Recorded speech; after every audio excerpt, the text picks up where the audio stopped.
Meu irmão, minha irmã, seja bem-vindo ao canal Sabedoria Literária. É com profunda alegria que hoje falamos sobre uma das obras fundamentais da doutrina espírita. O que é o Espiritismo? Escrita por Allan Kardec em 1859. Esta obra não apenas introduz os princípios básicos do Espiritismo, mas o faz de forma acessível e lógica, respondendo a objeções comuns e esclarecendo muitos preconceitos da época, e ainda tão atuais em nossos dias.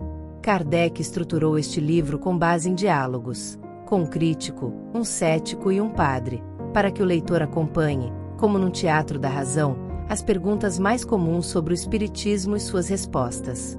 Ele inicia sua abordagem com firmeza e humildade, deixando claro que o Espiritismo não é uma religião no sentido dogmático, mas sim uma filosofia espiritual baseada em fatos, que tem como base a existência, sobrevivência e comunicabilidade da alma. Afirma Kardec, o Espiritismo é, ao mesmo tempo, uma ciência de observação e uma doutrina filosófica. Ele revela ao homem sua natureza espiritual e seu destino. Item 1. A razão e a fé caminhando juntas. No século XIX, auge do positivismo e do materialismo científico, Kardec ousou unir razão e espiritualidade, sem desprezar nenhum dos dois campos.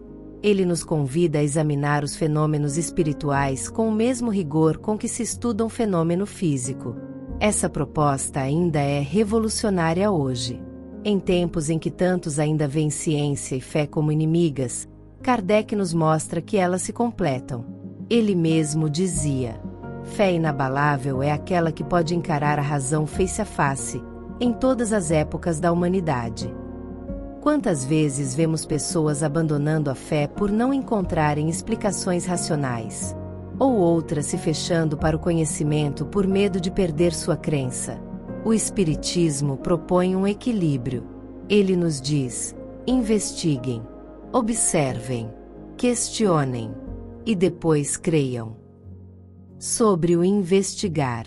No Espiritismo, investigar é o ponto de partida para toda descoberta verdadeira. Allan Kardec não aceitou os fenômenos mediúnicos de imediato.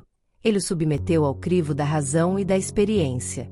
A investigação, portanto, é um exercício de humildade intelectual. Não parte de certezas absolutas, mas de perguntas sinceras. Kardec investigava com método, comparando comunicações entre diversos médiuns, analisando padrões e descartando incoerências.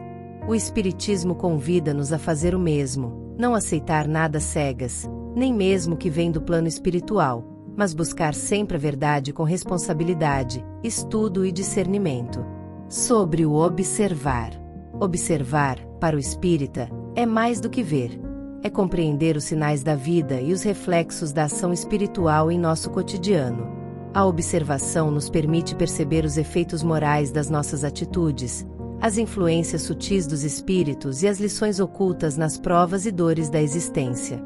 Ao observarmos o mundo com olhos espirituais, começamos a enxergar a ação da lei de causa e efeito, a lógica da reencarnação, o valor das pequenas virtudes.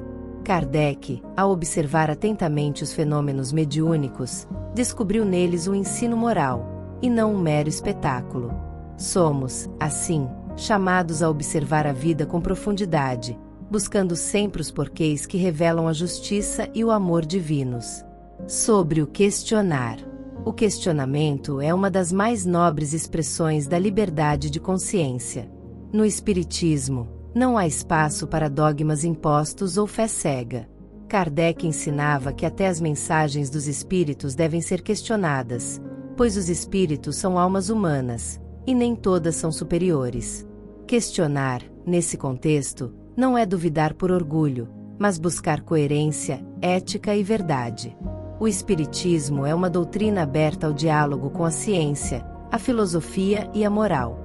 Ele nos estimula a pensar por nós mesmos, a refletir sobre as mensagens que recebemos, e a verificar se elas estão em sintonia com o Evangelho e com a razão.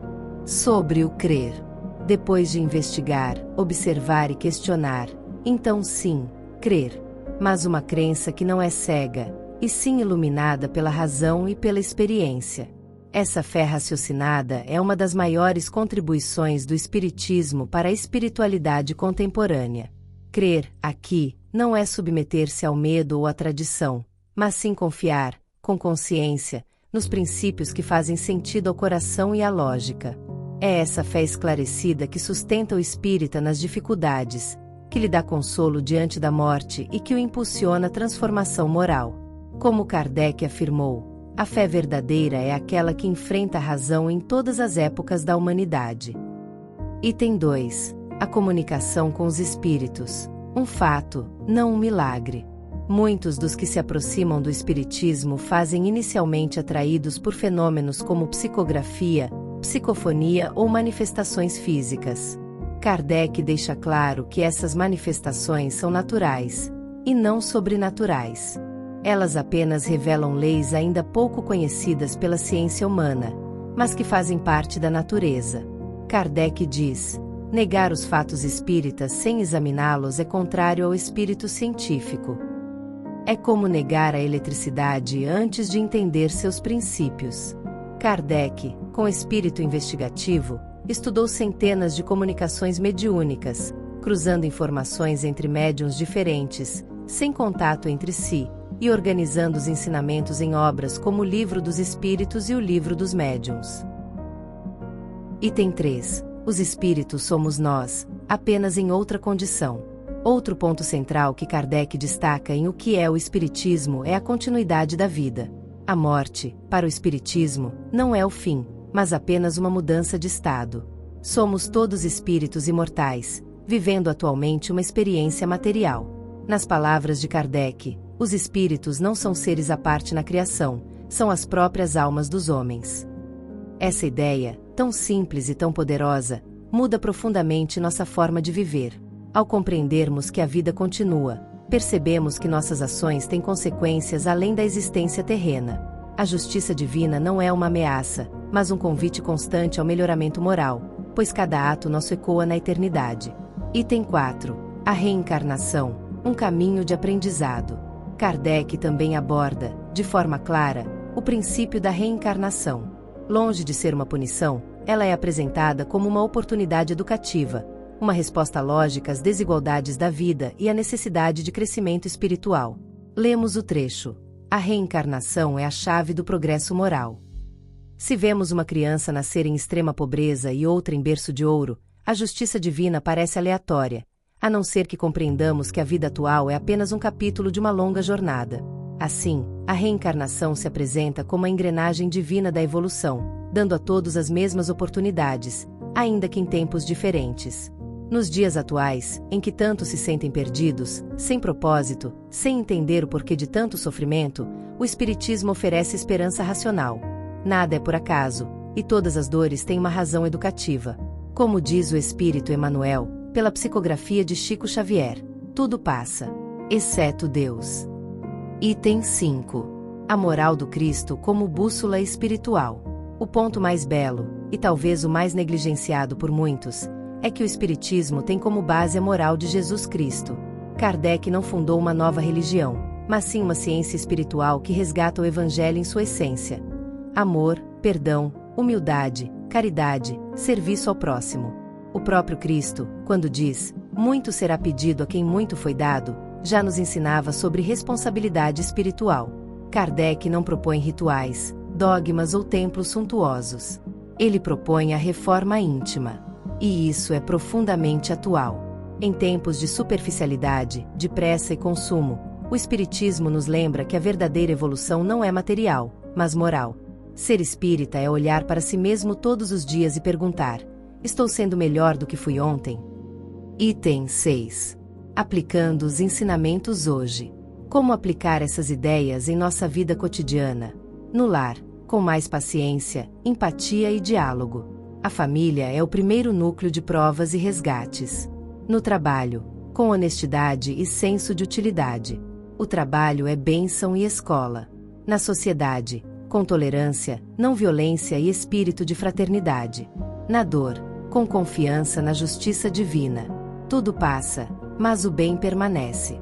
E, principalmente, aplicamos tudo isso pela caridade, como nos ensina o lema: Fora da caridade não há salvação. Conclusão. Finalizo, irmão, irmã, com um convite. Não apenas leiam o que é o Espiritismo. Estudem-no com coração e mente abertos. Nele, Kardec oferece respostas a dúvidas que ainda hoje perturbam milhões de almas. Ele nos mostra que o mundo invisível não é uma ilusão, mas uma extensão da vida, e que a morte não nos separa, apenas nos transforma. Mais do que isso, Kardec nos convida a um compromisso com o bem, com a verdade e com o progresso moral. Que possamos aceitar esse convite com serenidade, coragem e fé raciocinada. Como disse o próprio Allan Kardec: nascer, morrer, renascer ainda e progredir sempre, tal é a lei. Muito obrigado por nos ouvir. Muita paz. Até a próxima!